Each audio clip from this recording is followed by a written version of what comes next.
In today's tech video, I'm going to show you how to turn the sleep timer on or off on your Omni TV. Whether you want to save energy, prevent your TV from running all night, or just need a little extra control over your viewing time, the sleep timer is a handy feature. Let's dive right into it.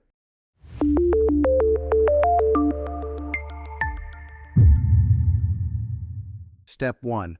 Accessing the settings menu. The first step is to grab your remote and head to the settings menu. You'll do this by pressing the home button on your remote, which will bring up the TV's main menu. From here, scroll to the left and select Settings. Step 2. Navigate to General Settings. Once you're in the Settings menu, scroll down to find General. This is where we'll find the sleep timer settings. Select General by pressing the OK or Enter button on your remote. Step 3. Select System Manager.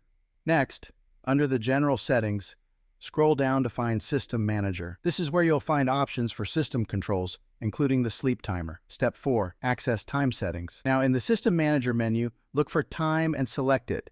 This will take you to the time settings for your TV. Step 5. Turn sleep timer on or off. Once you're in the time settings, you'll see the option for sleep timer.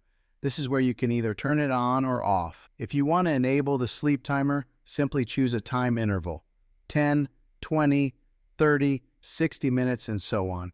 If you want to turn it off completely, just select Off. It's as simple as that. Just select the desired time, and your TV will automatically turn off after the set duration. Step 6.